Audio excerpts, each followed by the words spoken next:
तो आज हम जानेंगे रेस्पिरेटरी सिस्टम, श्वसन तंत्र।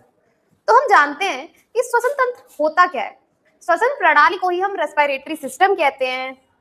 तो इसमें क्या होता है, जो अंग होते हैं और उत्तक मतलब बॉडी एंड टिश्यू नेटवर्क का काम करता है।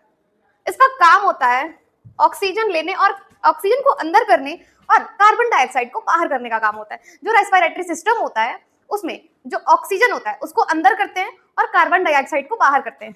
तो हम देखेंगे तो बहुत से प्रमुख अंग होते हैं, इंपॉर्टेंट पार्ट होते हैं। तो आइए हम देखते हैं। सबसे पहले इसमें बहुत सारे इंपॉर्टेंट पार्ट होते हैं। रेस्पिरेटरी सिस्टम में सबसे पहला जो बॉडी में वर्क करता है वो होता है नाक और मुंह, nasal cavity and buccal cavity. दूसरा होता है फेरिंग्स, पहला वर्क करता है नेजल कैविटी, नोज, दूसरा फेरिंग्स, तीसरा लैरिंग्स मतलब स्वर यंत्र, और चौथा होता है ट्रैकी, पांचवा होता है ब्रैंकीज और छठवां होता है ब्रैंकियोल्स। तो इसके वर्क को हम देखते हैं। रेस्पिरेटरी सिस्टम मतलब श्वसन तंत्र का काम कैसे ये करता है। तो सबसे पहले जो नाक और मुंह होता है हमारा, nasal cavity and buccal cavity जो होती है, उसका काम होता है नाक से हवा को अंदर करना और मुंह से हवा को बाहर करना। और जो हमारे नाक में छोटे छोटे बाल होते हैं उनसे जो बाहर की गंदगियों को अंदर आने से ये रोकता है। दूसरा होता है फेरिंग्स। फेरिंग्स का क्या काम होता है, ये गले का ऊपरी हिस्सा होता है, सबसे ऊपरी हिस्सा होता है।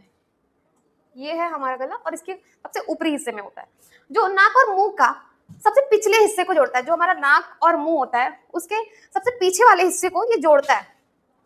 तीसरा है स्वर यंत्र, इसको हम कहते हैं वॉइस बॉक्स। जो हमारी आवाज निकलती है या फिर अगर हम कोई गाना गाते हैं, सॉन्ग गाते हैं, तो ये लैरिंग्स की वजह से होता है, स्वर यंत्र की वजह से होता है।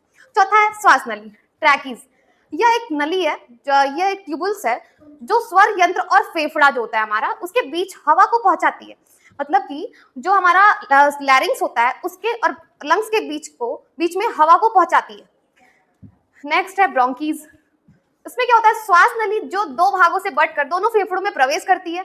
जो हमारी श्वास नली होती है वो दो भागों में बंट जाती है और फेफड़ों में प्रवेश करती है, जिन्हें हम श्वसनी कहते हैं। अगला है ब्रोंकियोल्स। ब्रोंकियोल्स का वर्क होता है, श्वसनी आगे जो होता है छोटी छोटी नलिकाओं में बढ़ जाती है। ठीक है, जो हमारी श्वसनी होती है वो आगे जाके छोटी छोटी नलिकाओं में बढ़ जाती है, जिसको हम कहते हैं श्वसनिकाएं मतलब ब्रोंकियोल्स। नेक्स्ट है एल्वियोली। एल्वियोली का वर्क होता है, जो ब्रोंकियोल्स होता है उसके अंत में छोटे छोटे टुकड़े जो होते हैं, छोटे छोटे गुब्बारे जैसी थैलियां होती हैं, जिन्हें वायु कोश हम कहते हैं। यह ऑक्सीजन और कार्बन डाइऑक्साइड का आदान प्रदान करता है, अंदर भेजता है और बाहर निकालता है। नेक्स्ट है हमारा डायफ्राम। नेक्स्ट है डायफ्राम।